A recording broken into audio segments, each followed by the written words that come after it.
Alright everyone, it's time for Occult Literature, video number 356, Man and His Bodies. Link in the description of my edition of this work on Amazon. Second and third links to my books, blogs, of course. You can get a great deal of other theosophical literature there among literally every other possible subtopic within the occult. Hundreds and hundreds of volumes, so peruse at your delight and have some fun.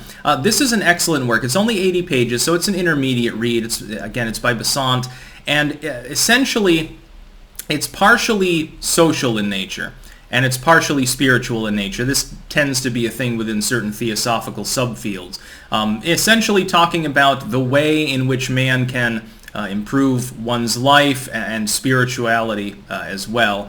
The different planes of existence, the different sort of, not really the Arupa and Rupa planes and the astral realm and stuff like that. It doesn't really go into that so much, but talking about the basic concept of the ascent of humans both individually and as a collective. So the advancement of society towards spiritual goals. Of course, at the time, under Besant's then leadership, towards the new age, towards the coming age, the new race of people, which was imagined to be literally springing forth from the United States, the admixture of people and the spiritualities which they would spawn.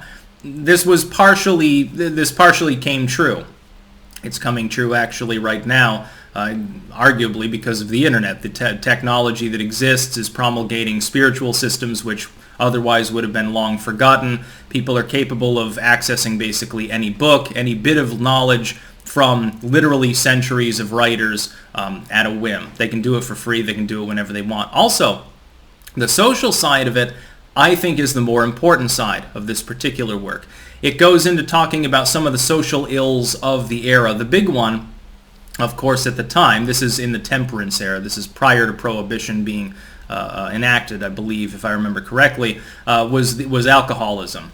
So the idea of bars and gin palaces, as they called them, they were in England, in the United States, elsewhere, until temperance sort of begins shoving them to the side alleys or outlawing them altogether, and then you get speakeasies. The idea was that people were being parasitized, literally vampirized by their lifestyle, that the social ills of society as it was in the late 19th, early 20th centuries had to be taken care of. Now, I've read literature in theosophy and attendant movements, Rosicrucian materials, stuff from Clymer, the Temple of the Illuminati, and so forth.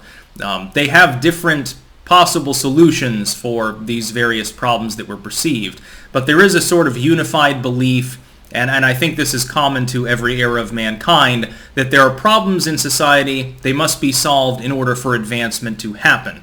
This is essentially, therefore, a sociological text, more than it is almost a spiritual text. I find that fascinating, actually, and Besant, of course, was very much interested in this subject, again, leading a movement that at the time was stressing the coming of a literal new age, which again was partially fulfilled, in her case posthumously, in which people would ascend further, they'd have a greater spiritual awareness. This is subjugate to the concept, if you look in most of the major religions of the world, and this isn't touched upon completely in this text, but it's alluded to. In most religious systems, Hinduism certainly, Christianity certainly, Islam certainly especially, that there is a fallenness to whatever is current, and that this passes away over time through a change in behavior, the coming of a Mahdi or a savior or an avatar of some sort, and that people, through mainly their own practice, are capable of changing the way in which things are done. And so here, the idea is that you need to get people off the alcohol, the gin, get them away from the gin palaces, send them to church, essentially. I realize that's not the intonation in this work, but it was at the same contemporary time among more Orthodox Christians, and that would help to spurn a greater awareness within the population of spiritual systems. Vegetarianism was a big thing that Besant also talked about. It's again pointed out in this work, although only in brief. So it's an excellent work overall. It is predominantly to be seen as a social manuscript, a manuscript of perceived social reform as opposed to flat-out, straight-up occultism, because the two things in the theosophical field and later anthroposophy were definitely twain.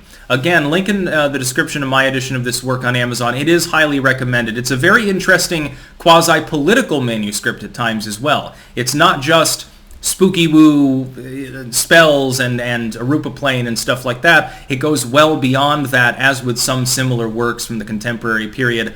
Highly recommended for people. If you're interested in sociology, psychology, things of that nature, you might find as much interest in this work as someone who literally practices straight up magic.